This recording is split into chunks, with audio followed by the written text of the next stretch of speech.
August 18, 1920, Women's Suffrage Amendment was ratified.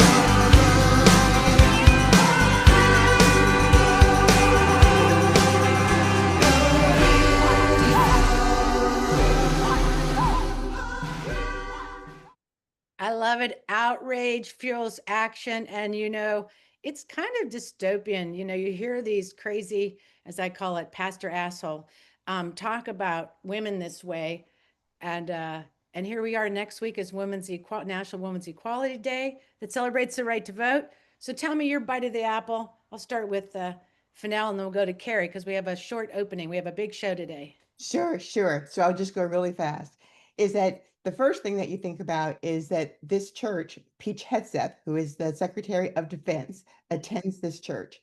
And then the second thing that I would say is I think everyone heard during the election JD Vance say that women should stay in relationships no matter how bad they were. They should tough it out. So I think that we have to find ways to fuel our anger and turn it into movement. And to me, it is nothing better, more forceful than hearing that noise and then understanding what we have to do today, which is get out and fight. It is really hard to channel your fury in a positive way. We always try to keep things positive. So I'm going to turn it into a positive to say trust women. We've said that before with all of our rights. I don't believe some of these. I'm a devout Christian myself. We talk about this often, Catherine and I. I'm not sure these folks read the same scripture that I read because I'm coming away with a different take on that, and so does my church. But I don't understand why the other side, seems so proud of these divisive opinions about people being lesser than, women being lesser than, brown people being lesser than, immigrants being lesser than. They're quite proud of those opinions, so they feel free to share them as if they're completely rational thoughts, which is Yeah. absolutely ridiculous. But I'm No, staying positive. bite of that apple, that Christian theocracy, that just little pesky thing that we're up against. And I have to say, everybody in the room, I'm so glad you're here. We have a great show today. Speaking of somebody that has been fighting for women's rights for decades, we have Ellie Schmill here with us today. And we have her intern, Emily Bronson, that will be here also talking about organizing campuses across Virginia. And Ellie's going to share about why Virginia is, what's at stake and what she has up her sleeve as somebody that's seen it all. And also, it's today we really wanted to, we know how pissed everybody is, anger, outrage, scared. I just roll it in a ball after John Bolton's house was broken into, well, not broken into, the FBI are at it over here in Bethesda. We see troops in DC, troops are in Virginia, windows broken in Arlington. We get it. And what we cannot stop, what we know is it's perilous on the edge of this. We're in it. So we have to fight. This is the fight and the fury we bring to it. So we're excited also to looking at other organizations helping in Virginia. Focus on Virginia elections, people. This is where we really can make a difference. I mean, we have a chance to smash it, but and we have to stop any infighting. Just quiet. Focus on the enemy.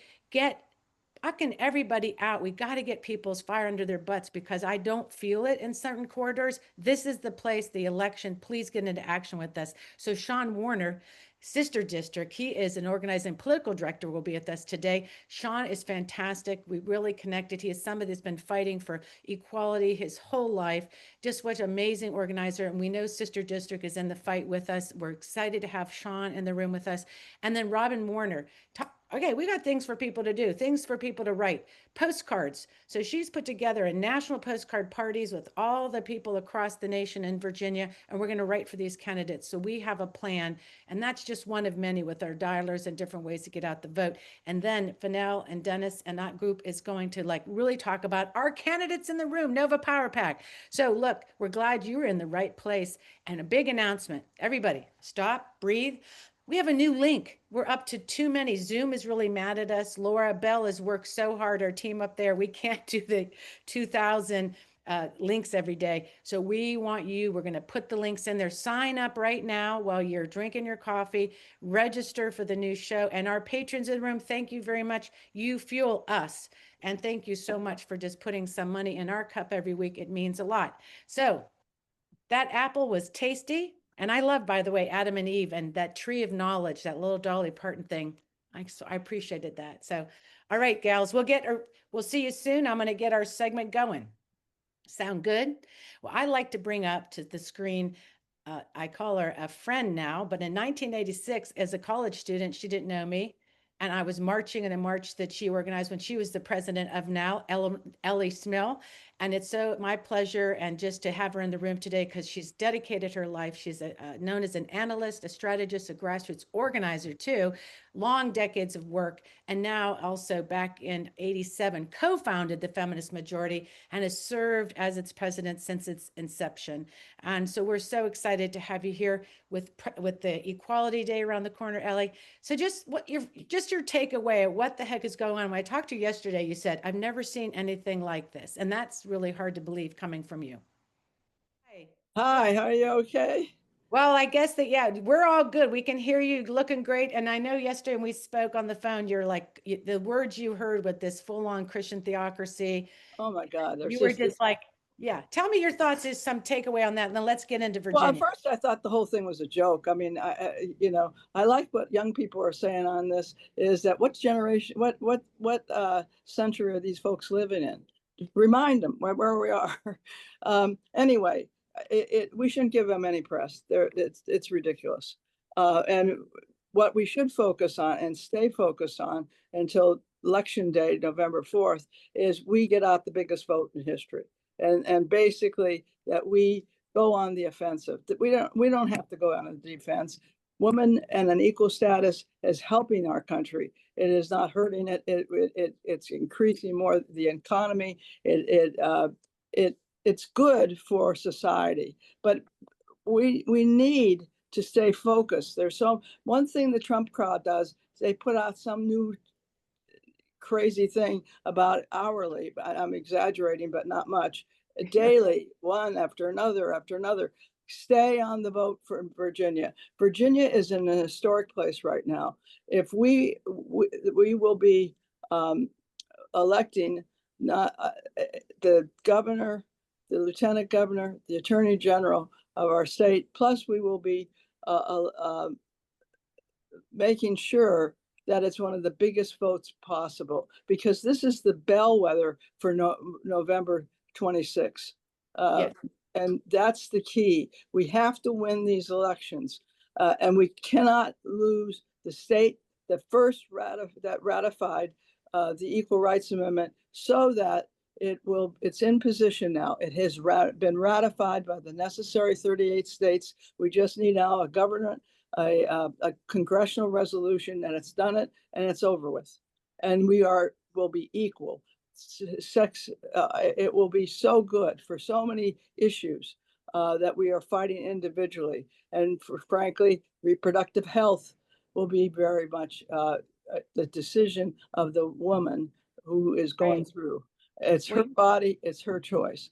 You bring that up, Ellie, if I could say that constitutional amendment that will be at risk too. So when we say what's at stake, we know if we win, there's so much things that we can do, pass a constitutional amendment for marriage equality, reproductive rights, and voting restoration. But you really pointed out something to me. I want to make sure everybody hears it. Because we were the 38th state in Virginia ratify the Equal Rights Amendment, the meaning behind that, I sort of wasn't concentrating on that at all. Talk about that again. And then also what it means in PA. You're looking at this legal part of it and how it is you're strategizing. And I don't think people are thinking about this. Can you explain the legal, what you're looking at? Well, the legal thing is that, yes, we can win a constitutional amendment by a constitutional amendment. Why do it that way? This ends sex discrimination law, and basically the issues you just mentioned all will be benefited. It won't go one by one, state by state. It says what equality means. We thought the 14th Amendment covered it. Well, forget that. They said, the Supreme Court said no. Well, okay. Equal Rights Amendment has been in place. It was started, the movement for it was started by the suffragists themselves. Obviously, they didn't get it, but they kept the fight going. And we are now in a position that we have got ratified 38 states. The Congress is the one that proposed it. Then we ratified 38 states, which is what you need to get the right percentage to go over the top. But as they keep on in a way changing the rules. And what we think it's ratified already. And by the way, we've had major constitutional authorities all say that it is. But if we have to show it, if we have to have another resolution, we're going to get that. And we're going to get it by making sure we stay focused and deliver the biggest vote. Women are for it, overwhelmingly for it, but so are young people. In fact, young people are for it, but women even more so. The polls are just, as that young woman said in my ear, I was in Knoxville, Kentucky just yesterday. They're celebrating not only the suffragist movement, but they're placing it right with the Equal Rights Amendment. And it's very exciting, state after state. And I believe if we win big, which I think we can and will, and by the way, the feminist majority contributing with all of our sister organizations and all the social justice organizations, we are doing a big campus campaign. Well, let's stop there and bring up Emily Bronson, because I'm looking at the time. And you're talking about young people. So Ellie, let's bring up, I'd like to introduce the campus organizing person, Emily Bronson. You know her well. She actually did this organizing in North Carolina. So Ellie, when you're talking about young people, talking about college campuses, I'm going to put that over to Emily to tell the audience here about that. Yeah, I'm happy to talk about it. So Feminist Majority and Feminist Campus run a nationwide campaign called Vote for Equality. It's like a nonpartisan campaign that is targeted for flip states, swing states. But we have recognized that when young people vote, they have such an enormous impact. And what's even better about that, most young people, a lot of them do vote with reproductive rights in mind, climate rights, or climate activism in mind. But like for an example, in 2022, students helped defeat Dr. Oz in the Pennsylvania state race. And that margin was between 18-year-olds and 29-year-olds voting for Fetterman. It was 70 to 28%. So these aren't little margins. These aren't small numbers. But I helped with a campus campaign at East Carolina University last fall. And we had another one of my fellow interns is working with NC State. So just about an hour away from us. But it was. But what are you doing in Virginia? Emily, what's happening in Virginia? Because so let's focus on what we're doing in Virginia now, because we're excited. We want to fuel people's energy, and especially young people. You're targeting colleges and universities in these like Jessica Anderson, that is Williamsburg, Blacksburg, Lily Franklin. So you're Feminist Majority. Talk about that program to get out the vote and what it looks like in Virginia. So that Vote for Equality hires students, organizers, especially in Virginia right now. That's one of our big target states, obviously, with everything going on. But I do have a list of universities with me that we are on. We're over 15 campuses right now. We're organizing. And I even have like a little thing. Put that in the chat if you'd like. But I love absolutely. the lineup. Nova Annandale campus is right by me. I think you're there. I love that you're lining up with some of the, like Ellie, we know the map's going to be competitive, right? We know that you're not doing this in super blue areas, right, Emily? You're targeting what does it look like, Emily, when you were an organizer in North Carolina? What will we expect that these hired organizers would do at the campus? What does that look like? So especially my campus, fall is a busy time of year for students going back and forth between classes, just trying to figure out where to get involved in, especially some of the underclassmen. So we found it best that tabling and handing out some of our merchandise, stickers, t-shirts, pins, Vote for Equality pins. We had a bunch of them that said, vote as if your life depends on it. And that's something that we hold strong to, because it does. I mean, in such pivotal elections like this, it really does matter. But college students, I mean, they love a free t-shirt. I'm a college student. I love a free t-shirt. So just catching everybody's eye and getting them to come over and talk to us a little bit and let them know how important their vote was the most impactful thing that we could have done. And you have an outcome of that when you had actually got rid of, what you said was Oz, or now he's back in the government. Hello, right? Yeah. So this is really cool because I do think what we see is students being targeted in certain states. And the hardest part is one, making sure they're registered, their residency, all that. So will you be doing also voter education as part of that? Yes, we definitely, that is a limb of the campaign, is letting people know where they can vote, how to register, that just because they're on a campus doesn't mean that they have to vote from their hometown, that they can register in their college town, because that is their kind of permanent residence at the moment. And we noticed, like, I'm in Pitt County, North Carolina, which is a huge purple district. So a lot of red and a lot of blue. Right.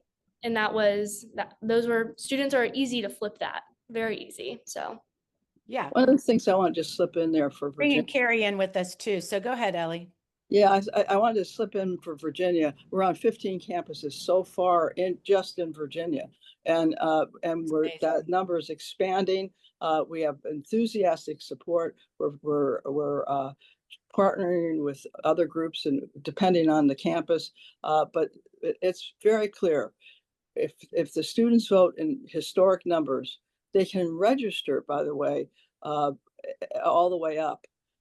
They're That's very unusual. You could even register on election Yes, because day. you can vote election day. And we That's saw that with Jessica Anderson a couple years ago, the line in the campus. So having more people knowledgeable to help those students, we saw a lot of votes thrown in the wastebasket because they weren't realizing what they were doing. So voter education is a real key piece. And Ellie, you're hiring, these are hired positions on these campuses. Yes, the coordinators and the organizers we feel that since they're taking so much time that they deserve that, but we also make a lot of room for volunteers. So basically, we will increase the vote, and it's not only important, we think it's going to be historical because it will lead the way. It will be the bellwether for 2026. And believe me, people will stop thinking it's in spirit or whatever, that we Right. could submit. We don't have our own views. I mean, you heard that man. He's thinking that that's increasing. Give me a break. It's No, true.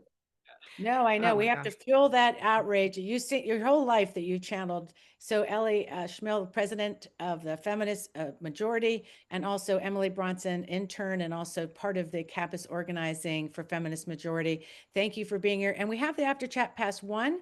I know there'll be a lot of questions about the program. Carrie's down in the Norfolk area and Hampton, so she's a great person. If you need to coordinate with her and get some kids, we're happy to help. So I'm going to turn it over. Thank you, Ellie. Thank you, Emily. And Carrie, I'm Thanks for turning that it over to handoff. It could not be a more perfect you. handoff for Sean Werner because John Warner, let's bring him up. he and I both started as campus organizers. I found that out when we talked to him this week. So it is just so cool that we're coming right after talking about organizing on campuses, right, Sean? Absolutely, absolutely. I think it's where we all naturally kind of get the itch and start organizing and realize that we can have an impact. And so, yeah, Right. I mean, if absolutely. you There's no can't, wonder why Trump is attacking our institutions of higher learning, right? And it's because of that leadership that you just naturally develop yeah. as someone on campus, and that's such important work, especially for a Lily Franklin and Jessica Anderson. And so, yeah, for sure. Yeah, well, tell us a little bit more because you did start. You got your feet into this as a student activist, but then you developed a love affair with the Commonwealth of Virginia. Can you tell I us a little bit did. more about that? I I want you to did. know that inspired me. Your little soapbox about Virginia being the first in this and the first in that inspired me for the rest of the week. So tell us about your love affair with the Commonwealth. You've been involved as an activist in Virginia for a little Yeah. while. So I live in Denver, and I worked at the Democratic Legislative Campaign Committee in 2018. We had a great cycle, and then I got assigned Virginia for the 2019 elections, and then just instantly fell in love with it because there was just so much great work that was happening, and as we were working so hard to flip both the House of Delegates and the Virginia Senate, it was just then as we were sitting around in the pandemic, the world closes. And then the headlines that came out under that blue, beautiful blue trifecta. The first in the South to abolish the death penalty, first in the South to extend non-discrimination protections to the LGBTQ community, first in the South, right? And the list Yeah. codify abortion access. I mean, it just was absolutely remarkable, and that is the power of a democratic trifecta. And so, not only do we absolutely need to hold and hopefully expand our control and our numbers in the House of Delegates, but we need to make sure that all three of the statewide constitutional officers also are Democratic as well, Yeah. because we And- know that there are so many things that we can do. Right. And so Sister District really does focus on statewide offices, which makes my heart sing because you turn around national media and all they're talking about is the midterms. I'm like, wait, Yeah. wait. So tell us what you're doing. Because I will say that when Sister District started in 2017, it gave a lot of hope for blue districts all over the nation to know that they could get involved with districts that really needed them. And so you're organizing at the state level, which makes me happy. So tell us why you're doing it.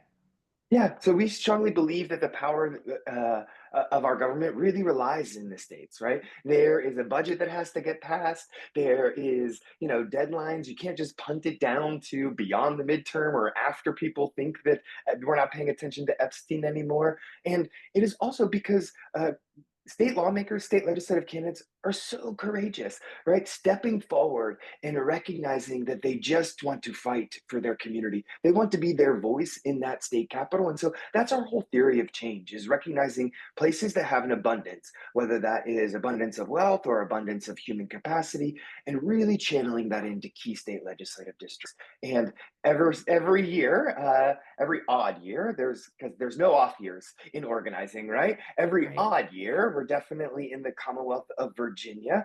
We've endorsed 15 amazing candidates and could not be more excited about expanding that opportunity. And so basically, we are just added capacity for our campaigns on the ground. That includes, fundraising. We've been tremendously successful. I'll say the grassroots is fired up throughout the country. People are energetic about Virginia. We'll also phone bank so that our campaigns know who's with them, who's not with them, can turn them out, who's still undecided, how can we talk to Yeah. them. We have a national phone bank that folks want to join that. But obviously, the most effective thing for folks on the ground is to go knock on doors. So I encourage you to identify your closest targeted House of Delegates race, go knock on doors, help them organize. And yes, that is exactly what Sister District. Well, one more thing I wanted to ask before we switch, because we have such a packed show today. So I love it. But tell us how Sister District selects the candidates that you all target. Sure. And so basically, we identify places where we can make an impact. Obviously, from all of our supporters from throughout the country, we want to make sure that Democrats are continuing to amass mass power. And so, looking at kind of what is the path to power in every state, it's kind of different. In Virginia, we want to make sure that the Democratic majority isn't just by one seat. And so we really looked at a lot of flip challengers.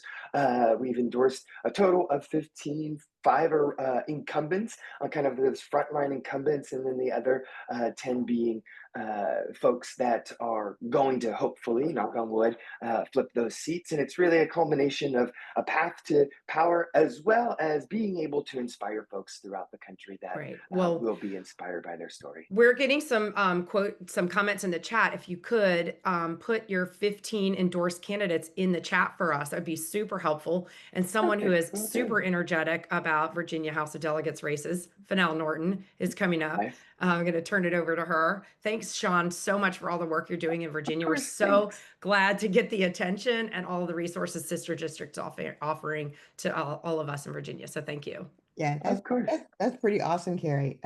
So we're going to jump right in because you still have the opportunity to move margins, and we don't think that anybody should be left out.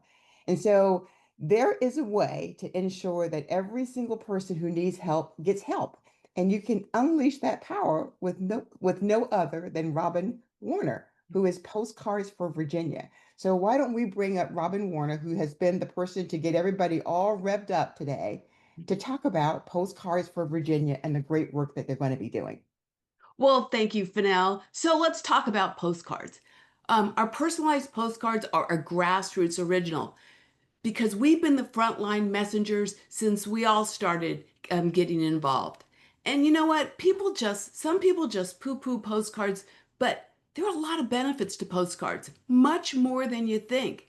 They benefit the candidates because they show the candidate has real people giving real support.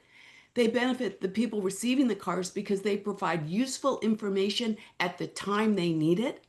They benefit those of us who are writing them because let's face it, we need therapeutic writing right now. And perhaps the most important thing is writing postcards together brings community, people engaged in saving democracy. So at Postcards for VA, we have been writing postcards for our candidates since the beginning.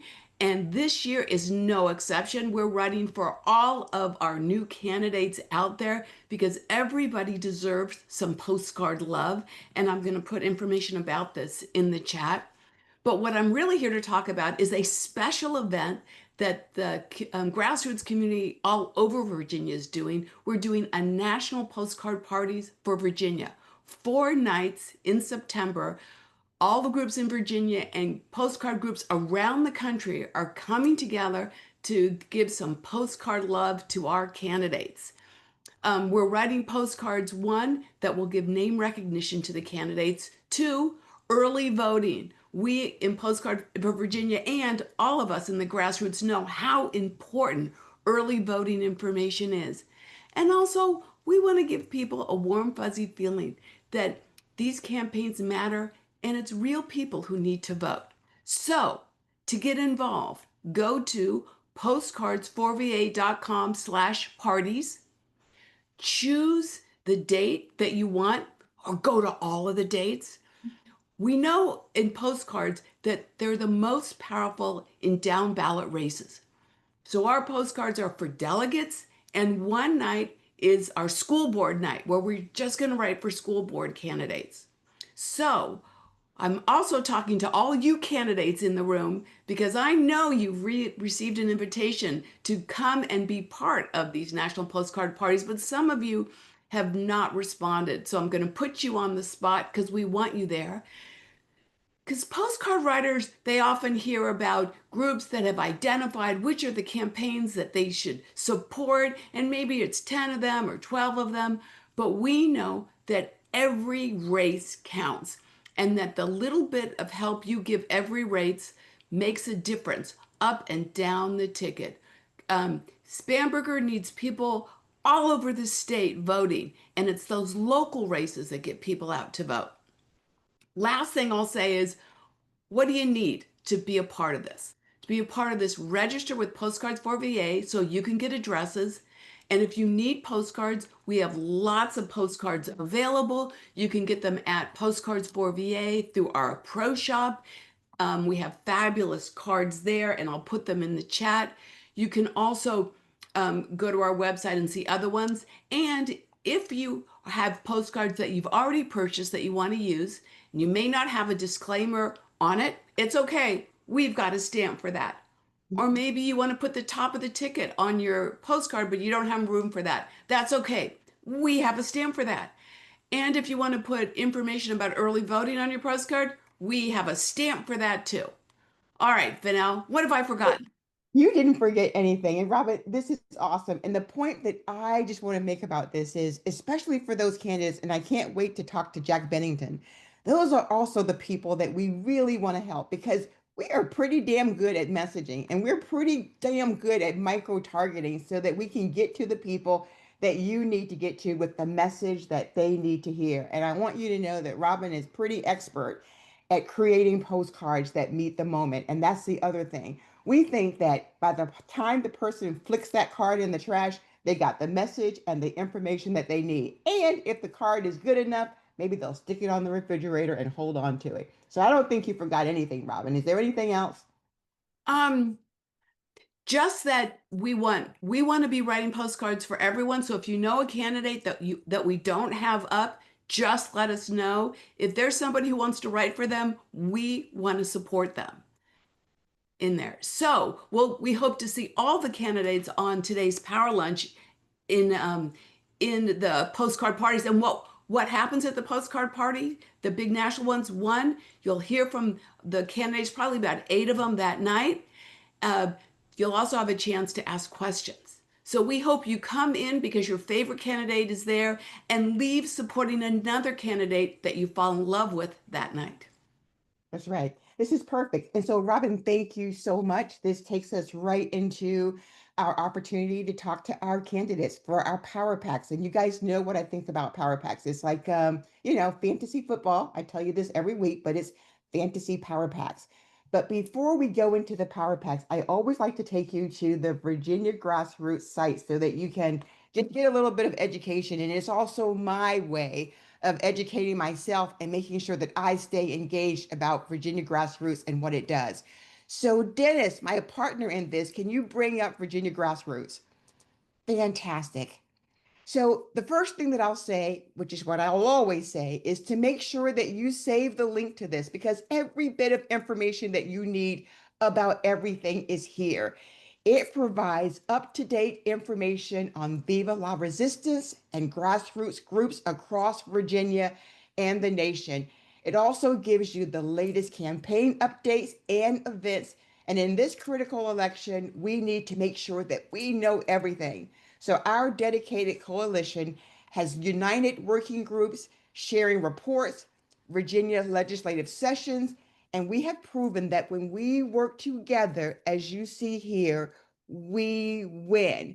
And Dennis, I really wanted to take everybody into the Viva la Resistance. You can't say that fast.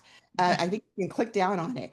This is what's so important. If you want to know what's happening, this is how you find out what's happening. Here's the beautiful thing, whether you believe it or not, that they tell us that when you can get more than 3.5% of the population of the country engaged in activities like you see here, we have the opportunity to really stamp out what ails us, and that is this whole dictator autocracy thing. But that means people have to get involved, and that happens with each one of us. And so I'm just going to focus on this one today to tell you look at all the marvelous things that are happening.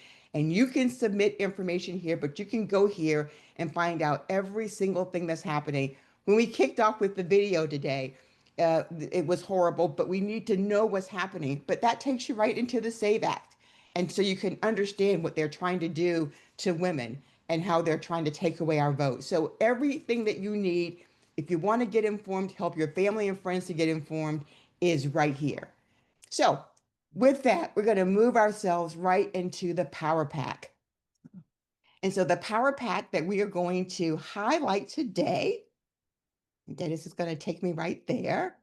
I just want to point out if somebody wants to adopt a Power Pack, that means be on the Power Pack team for that Power Pack, just go to this page, click on this button, and you'll fill out a form. So you can show them, Dennis, if they wanted to adopt the Power Pack that we have today, just click on it really fast and they'll see. See how easy that is? So because our fantasy Power Pack today, if you want to adopt them, this is how you do it. So the Power Pack today that we're going to be talking to is Josh Thomas, Elizabeth Guzman, John McCullough, and Jack Bennington. And so if you guys would bring up that team for us today, that would be awesome. And we will get started.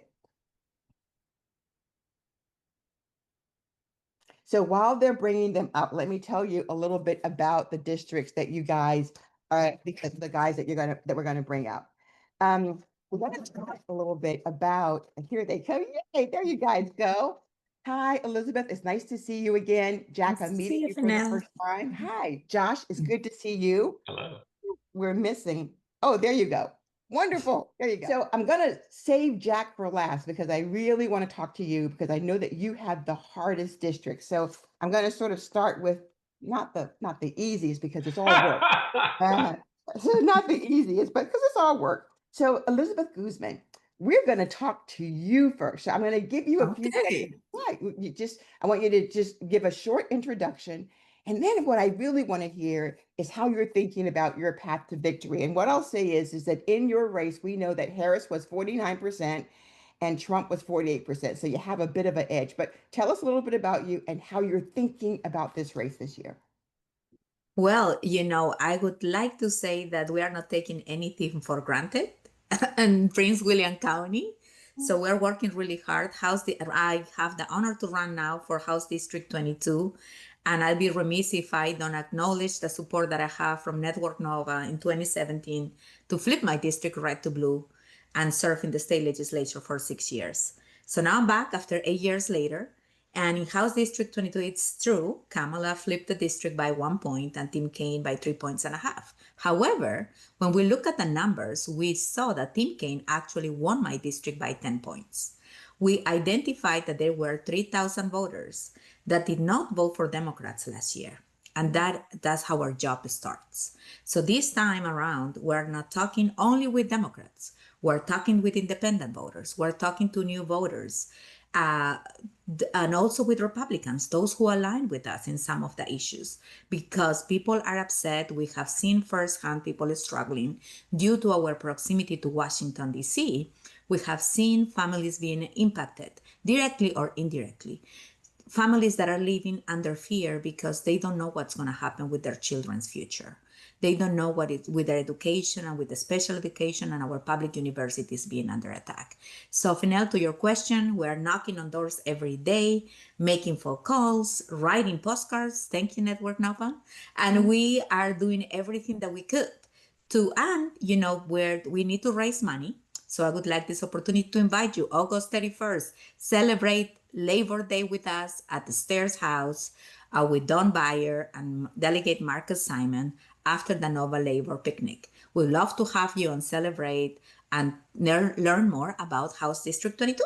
Thank you. Thank you so much. I'm going to come back to you. So, Josh Thomas, you already know that you're next, right? And so in I do your now. Yeah, you do now. HD 21 and Harris 51.5 and Trump 46. But to Elizabeth's point, you can't take anything for granted. So how are you thinking about this race? Yeah, I mean, I'll tell you one, I am energized, particularly for the other people in this power pack, because I am currently seat 51 in our Democratic majority. I only won by 975 votes. So I have the slimmest win of any Democratic incumbent in Virginia state government right now. And I'm excited for someone, or in my view, all of the folks in this power pack to take that from me and become that new final seat. We feel confident, but at the same time, there can always be an October surprise. We saw that happen in 21, a literal October surprise, and then ended up losing across the board. So I would like to say also this is a full circle moment for me, because I, during the first Trump administration, became a sister district volunteer. And so to have them on the call is absolutely outstanding. And for those that want to get involved in multiple groups, I encourage you to check them out. And then I also like to go back to the discussion about postcards, because I also write my own and was just doing that earlier today.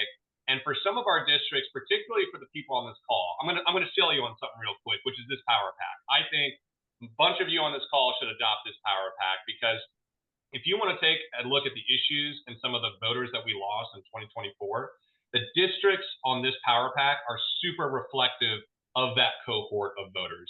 I'm talking about where Jack is, I'm talking about where Elizabeth is, I'm talking about where John is, and to a certain degree me, but more of those three seats that they are in. Those are the types of voters that we have to admit that we lost momentarily, but we have a great opportunity to get them back. And some of those districts have a rural flair to them, particularly John and Jack's. And so those postcards absolutely make up for where we cannot get a candidate or part of our team physically, because door knocking is important. We're going to keep doing it. But those postcards are so important. For myself, I have one of the highest numbers of gated communities of any district where you cannot canvass ever. And so a postcard is a meaningful way to connect with a voter, convey our message. As you said, we're great at messaging. We just got to make sure folks are absolutely listening. And so a postcard's a great way to do that. But again, the energy is high, selfishly, because I can't wait for someone to take the 51 mantle from me. And I'm happy to support everyone else in this power pack. And I hope that you will adopt this power pack, because it's a great way to show nationally how Virginia was able to flip these three seats and keep mine with a message that we know wins, and with voters that we can actually get that. That is awesome, Josh. You see that? That's what a veteran does for you. So here's the thing. So Dennis, you're going to keep track of this to see how many people adopt this power pack today. Yes. So we want to know if someone is going to sign up today and adopt this power pack. And I think the other thing is we think about Jack's race. We're going to come back. We're going to come to him. You've said it. This power pack is important, which means that he needs all of your help. So whatever time that you guys can devote to him, he told us today that he's a one-man show. And so we can't let him be a one-man show. We got to help him out. So John, I'm going to jump to you. So HD 30. Now let's see. You 48.4 was Harris and Trump 49. So tell us a little bit about what's happening in HD 30. Yeah, well, thank you guys so much for having me on here. Catherine, Stair, Carrie, Fanal, you guys have been doing this for a long, long time. And I am deeply appreciative. I met some of you when I first worked for Delegate Reed in the legislature a little bit of a long time ago, too. And we were fighting this fight at the beginning, and now we are still fighting it again. So thank you for everything you're doing, and thank you for everything you continue to do. This district is the closest district in Virginia, and it is right in the backyard of all of you here in Northern Virginia. Trump won it by less than a point. Biden won it 4 years ago, 5 years ago, by less than a point. This is ripe to flip, as Catherine just pointed out, hot to flip in 2025. So this is also the only chance that we have to flip a Trump seat in Northern Virginia. It's the only one that is, within that 45-minute drive from the district line. Jack's a little further out because you got to go down past Gainesville, but this is the best chance we're going to have. And the other chance, you all probably know her. Her name is Lily Franklin, down in the battleground of Blacksburg. She's got a college. We don't have that here. So this is a place where I really need the field support, the folks who want to come out and knock doors and learn more about what is behind me here, which is beautiful Western Loudoun County and Northern Fauquier. You may know it if you like horses. You may know it if you like wine. You may know it if you like bed and breakfasts, of which I've got a little one down in Jack's district in Warrenton. And move through. Yep, we got that down here too. We got the little bus that goes through the district and all that good stuff. It's a wonderful place to come knock. It is some hard turf. If you're good at knocking rural doors, this is the place to come. We've also got some great suburban turf in Aldie and in Purcellville, as well as Round Hill. But let me tell you about why this is so important here. Beyond the knocking, beyond the fact that it is getting close to flipping, is that my opponent is exactly the person you are all here to fight back against.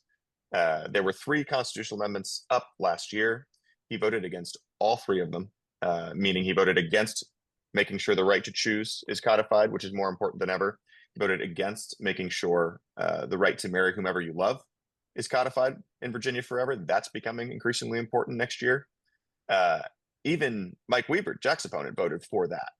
And I think Lovejoy might have as well. So he is further to the right than most other Northern Virginia Republicans, and it's his time as well. So he also voted against the amendment to make sure that folks can vote after serving their time. So I would love to have you out here. I would love to have your contributions, both on the doors, on the phones, in the mailboxes, and yes, in the Act Blue as well. But thank you so much for everything you've done. And please, to echo Josh, please come adopt us. Yes. Okay. You guys are doing a hard sell. That's pretty awesome. John, who is your opponent?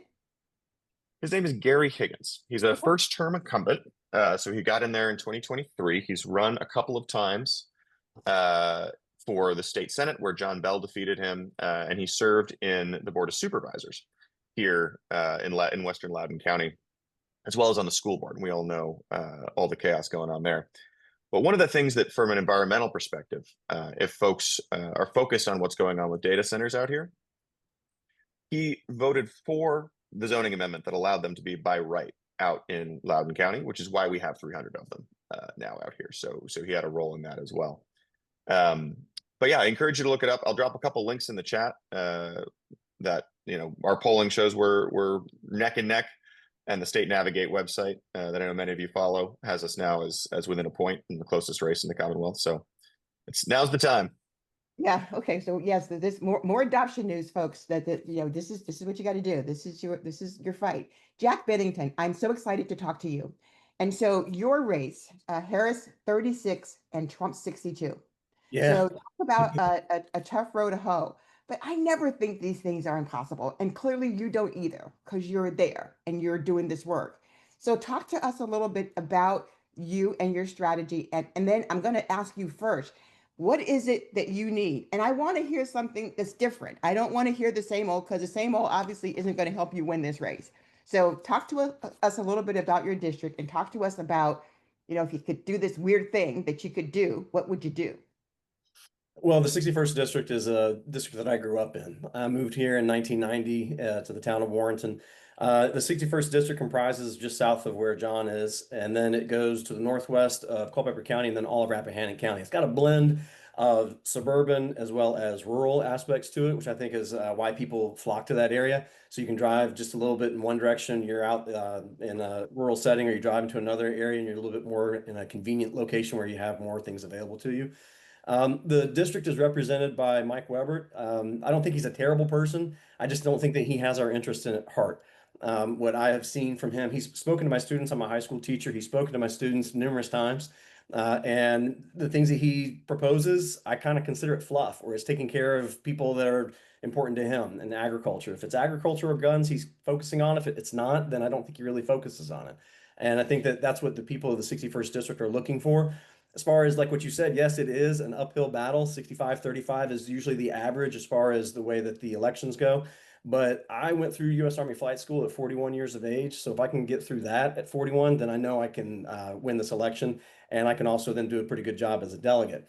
As far as what I need, I need to I need to have as many people give me some ideas as far as thinking outside the box, as far as digital ads, as far as postcards, as far as anything that would be something that you think of as something that hasn't been done before. Because obviously we haven't had a lot of success in the previous elections. And so I'm always open to ideas.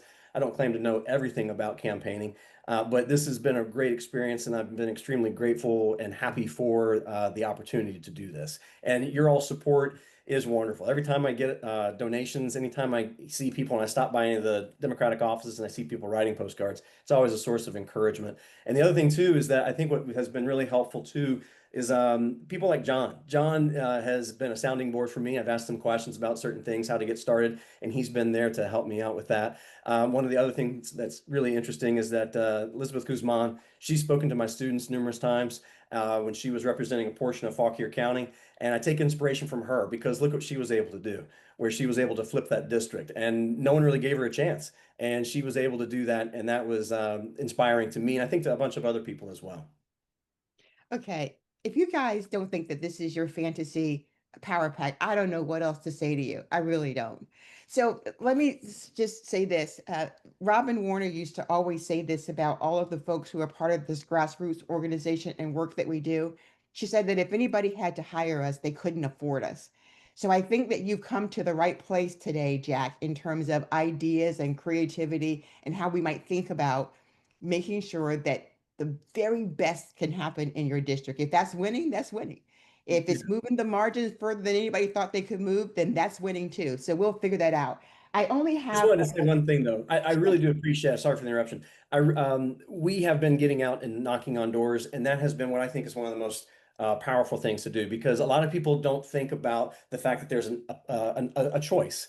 And so many times people don't look at the 61st district and they just think, oh, it's just going to be Republican, Republican. And when I've been knocking on doors and I've been talking to people, they say, oh, wow, there's someone that's running. And it was just a great encouragement to see that people are receptive to that. Yeah, I can't wait to hear some of the ideas that might come out of all of this. So I'm going to give you guys an opportunity to do one thing. You only have a few seconds, and it doesn't mean that it has to materialize. But if there's one sort of crazy idea that you've had that you said, well, if the world was, right, and the moon was in the right place, and everything in the sun was shining, I could do this thing. What is the one thing? So it doesn't have to be realistic, but it's just one crazy thing that you could do. What would it be? So I'll start with you, John. Put your thinking cap on. Put your creativity. Is this a campaign concept or down in Richmond next year? It could be a whatever concept about running races. Okay. I mean, down in Richmond, like next year, I would love to build a world where college was free for everyone. I think that we have to make sure that that's affordable for everybody. Virginia's got a great job at making fantastic schools, but they're not affordable for many people here. I live in a very educated district, and I'm very lucky to do that. In terms of campaign ideas, if I could do, I've got one of my staff on the line here. She might have a different idea, but if I could do one thing that made our lives easier, it would be that everyone picked up the phone during call time. That'd be great. Wow. Okay. Yeah. Not creative, but it would help a lot. That is very good. That is a good wish to have. Okay, Josh, how about you? I guess down in Richmond, I would tax the data centers at the state level, a lot more, and currently it's zero. So that's something I would do. And then on the campaign, I'm gonna get a little, again, selfish for my pack here, my power pack. I'm gonna check in and see, did we get anybody to sign up yet? Because my crazy dream would be that we walk away with 25 people who adopt us from this broadcast here today. So that's my crazy idea. I feel like we might be able to accomplish it. Okay, that's pretty good. I like that. Elizabeth Guzman, what is yours?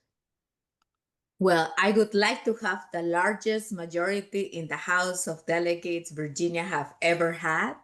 And a path to get there is by electing every single one of these power pack and flipping this district red to blue. And then for the campaign, I would ask you not to be discouraged to knock on rural doors. I have the rural part of Prince William County. And it's, as Jack was sharing and John was sharing with us, you can go in pairs. And the impact that you're going to make on those stores is just so powerful.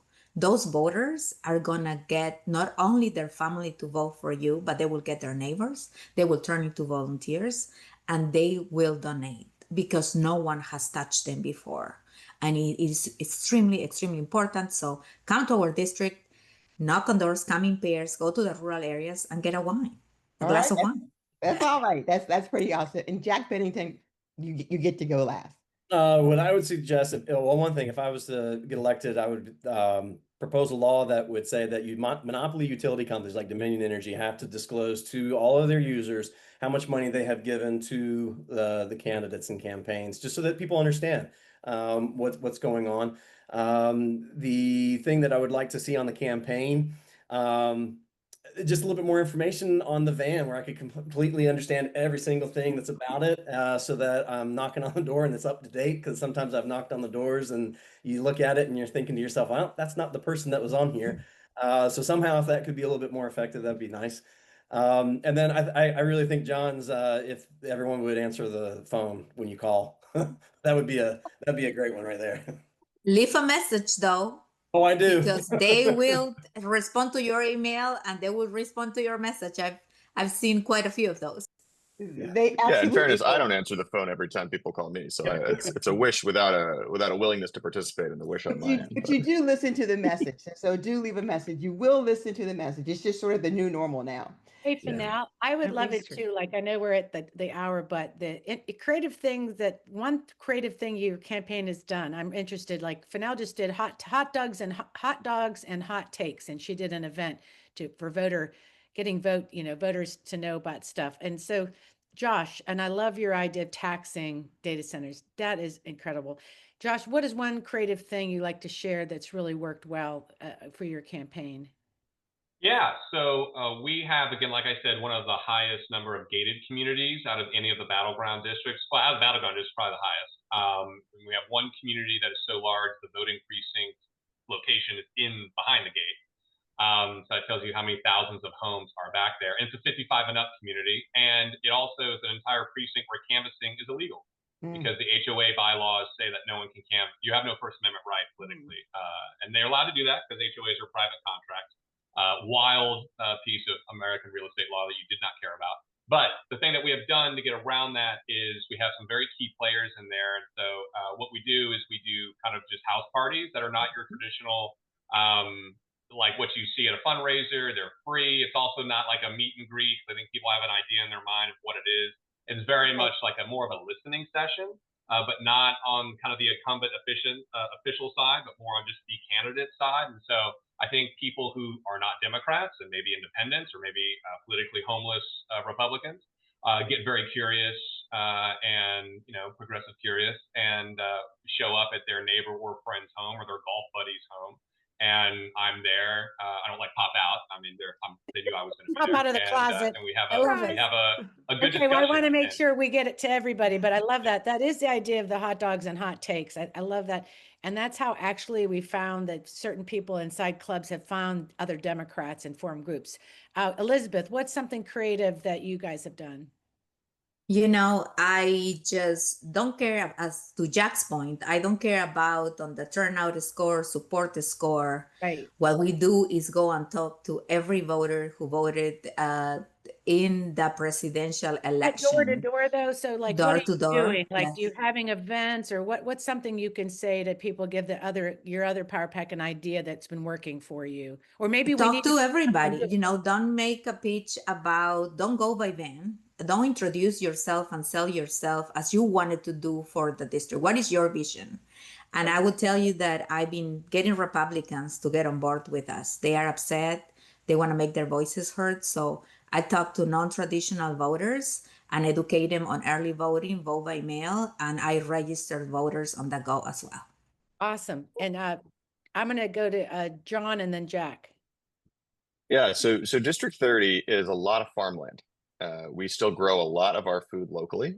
So this is a quirky one, but about once a week, I will do a local food night where I'll cook my girlfriend and I a meal using all local food, and I'll tag all of the places they came from across Instagram and on the internet. And it started out as just kind of like just being supportive of local businesses, but as a result, all those businesses then reach out to me, ask me to then come by or ask if they can host an event or ask if they can donate. And so it's actually turned out to be a great strategy, just doing like local food cooking night. She's on the call, actually. She can text into the Yes. Okay, chat if the food's actually good. I don't know if it is, but it's up to her. Do I see a cooking show? I see a cooking show. I think cooking show too. But I do think what happens, it stimulates other Power Pack people to say, I'm going to do that. Jack, and I know that you have Susan Hartford is really in the Bilton crew. Yes. Supporting you. They really insist to be part of this Power Pack, just so you know. We're like, Jack, he's great. Okay. So anything unique that you are doing?